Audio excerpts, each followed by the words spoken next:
Harari, are you emotionally prepared for what's coming? Most people are not. That is not a judgment. It is not a criticism of intelligence or awareness or the quality of anyone's character. It is simply an observation about the specific nature of what is coming and the specific nature of what emotional preparation for it would require. The changes approaching, the ones that Yuval Noah Harari has spent years documenting and analyzing, are not the kinds of changes that more information makes you more prepared for.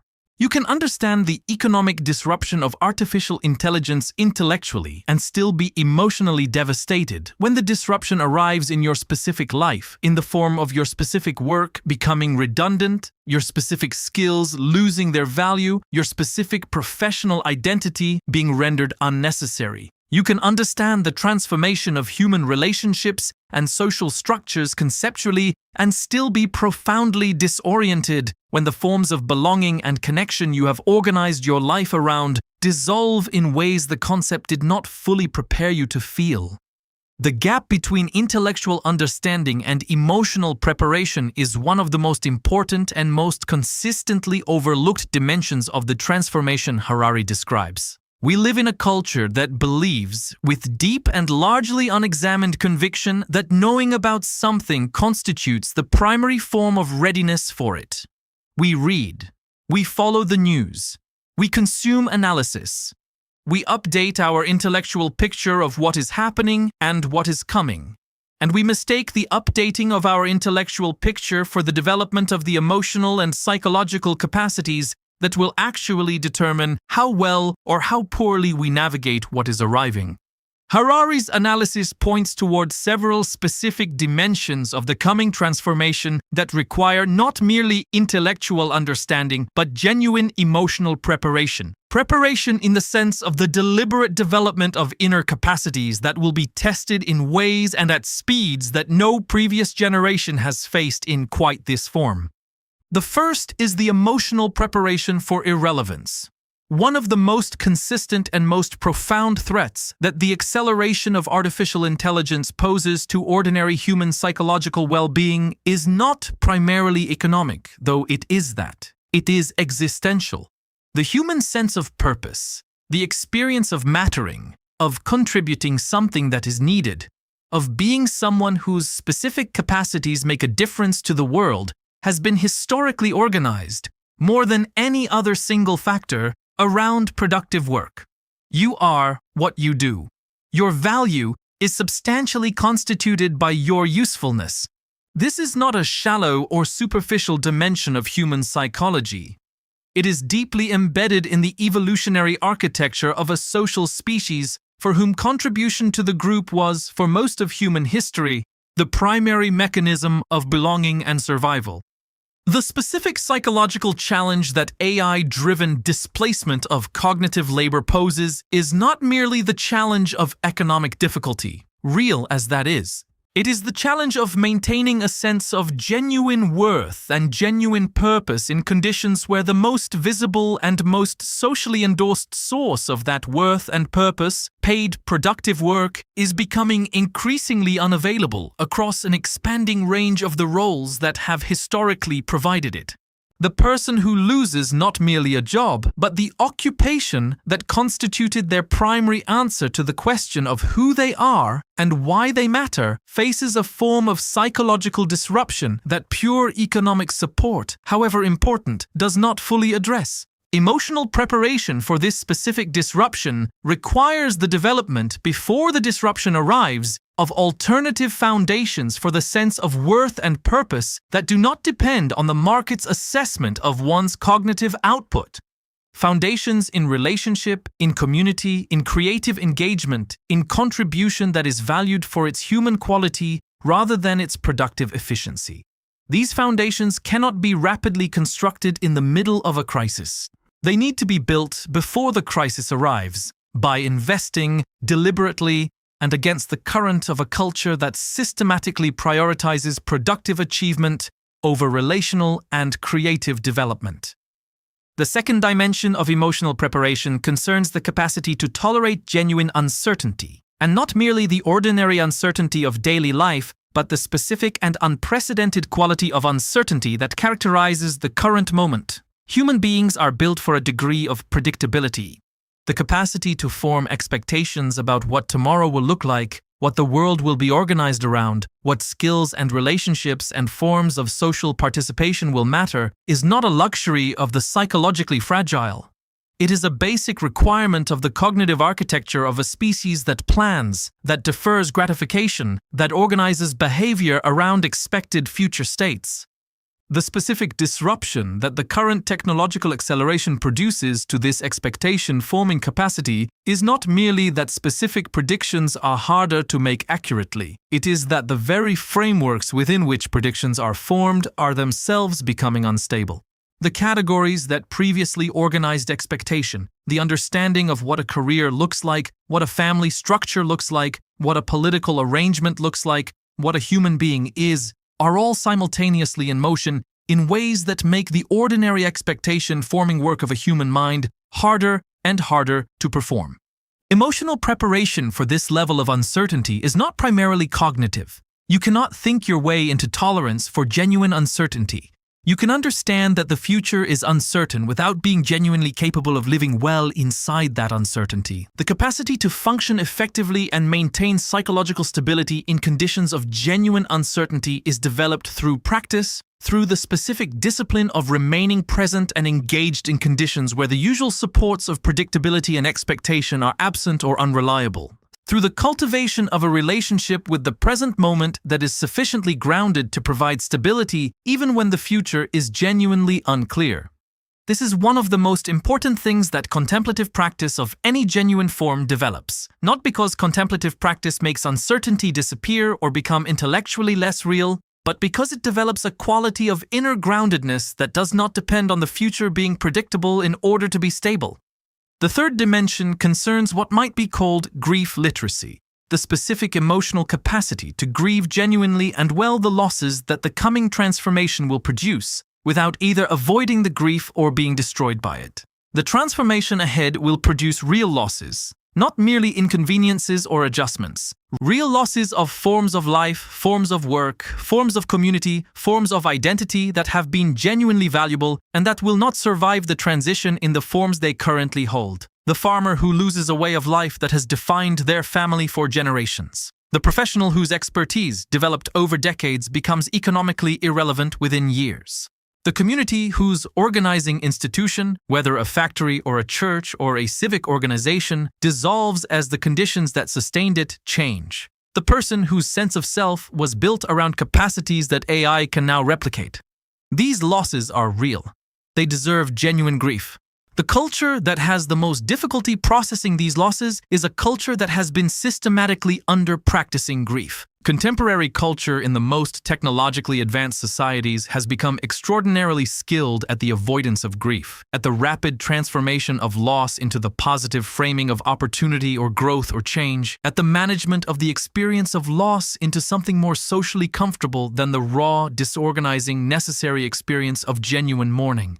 The result is a culture with enormous unprocessed grief, a culture in which the losses of previous transitions, the dissolution of communities, the elimination of ways of life, the disruption of social structures that had genuine value, have been managed rather than mourned, and whose unprocessed quality contributes substantially to the specific political and psychological landscape of the current moment. Emotional preparation for the coming transformation requires the development of genuine grief capacity before the losses arrive.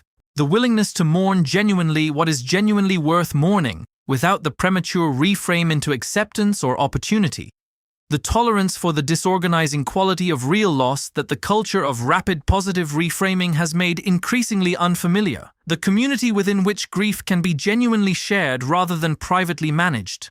These are capacities that need to be built through genuine practice with the smaller losses that daily life provides, before the larger losses of the transformation arrive in forms that test those capacities beyond what has been developed. The fourth dimension of emotional preparation concerns resilience, but resilience understood in its genuine sense rather than in the popular sense that has made the word increasingly hollow through overuse. Genuine resilience is not the ability to bounce back quickly and return to the previous state. It is the capacity to be genuinely changed by difficulty without being destroyed by it, to absorb the weight of what actually happened, to be altered by it in the ways that are appropriate to its significance, and to find, in that altered state, the specific resources for continued engagement with the life that remains. This is a different and more demanding thing than the quick recovery that resilience is often used to describe.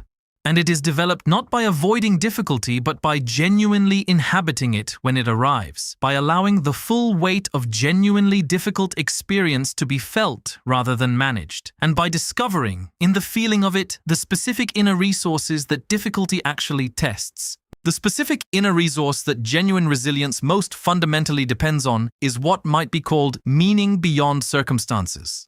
The capacity to locate sufficient reason to continue, to engage, to invest in the future, in sources that are not dependent on the circumstances being favorable. The person whose sense of purpose is entirely contingent on the world cooperating with their specific plans, whose experience of their life as worth living depends on the current arrangements holding, is not emotionally prepared for a transformation that is specifically and systematically going to disrupt current arrangements.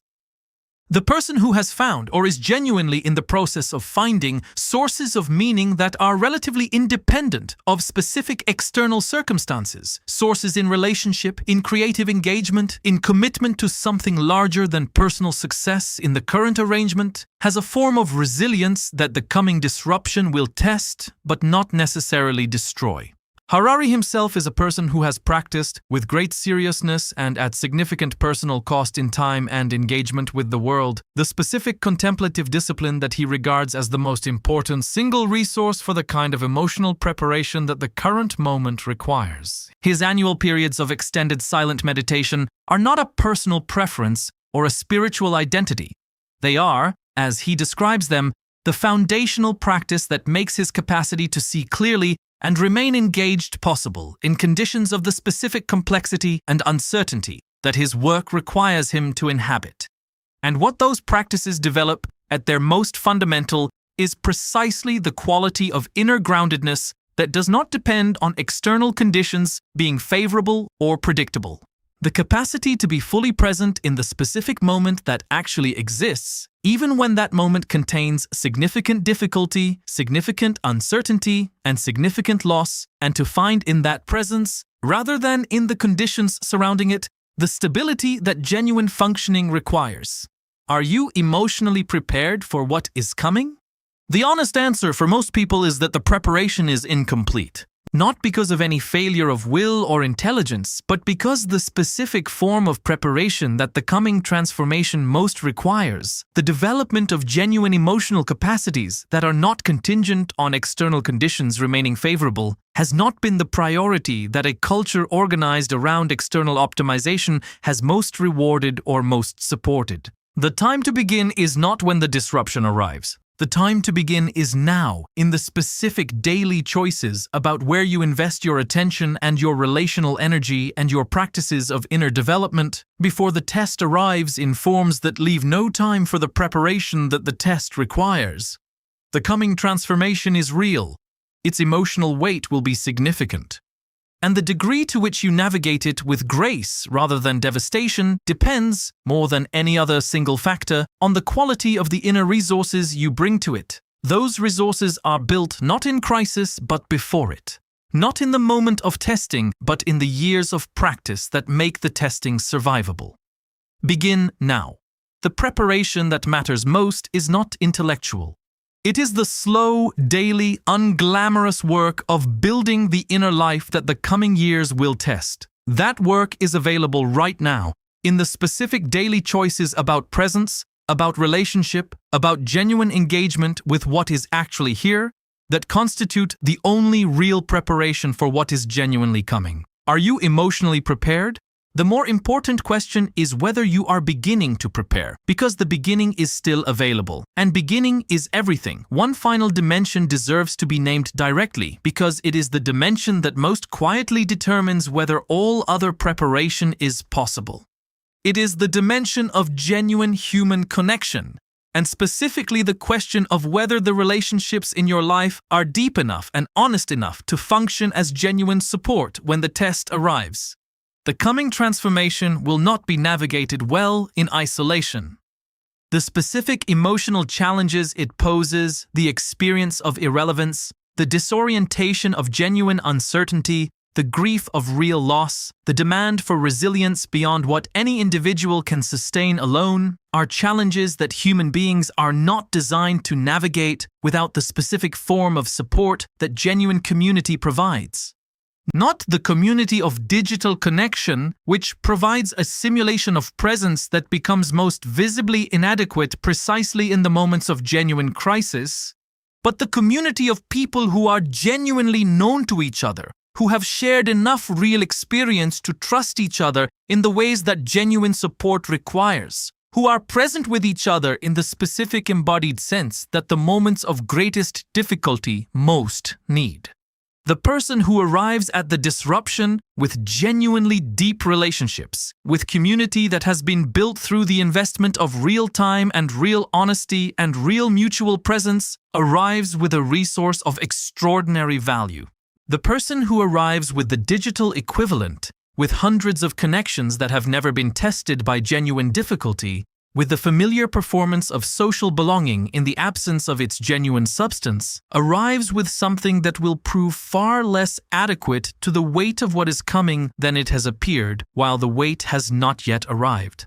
Building genuine community is one of the most counter-cultural choices available in a world that has made superficial connection extraordinarily easy and deep connection correspondingly rare.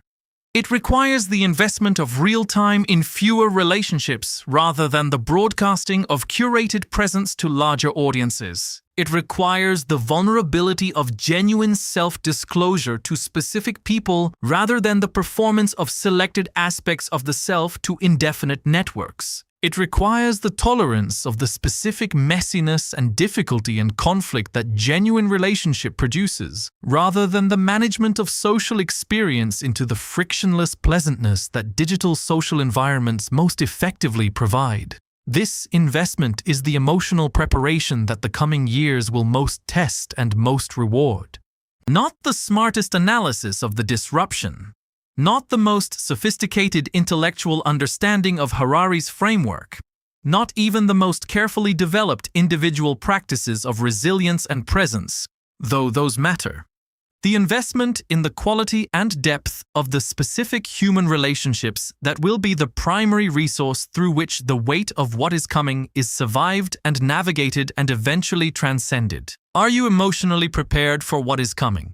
Begin there.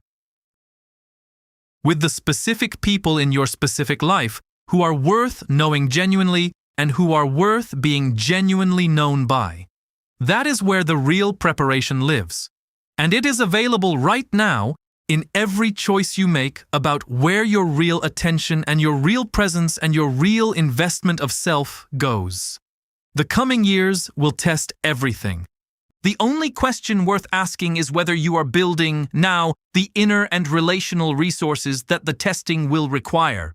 Because you are, or you are not. And the difference between those two conditions will matter more than almost anything else when what is coming finally arrives.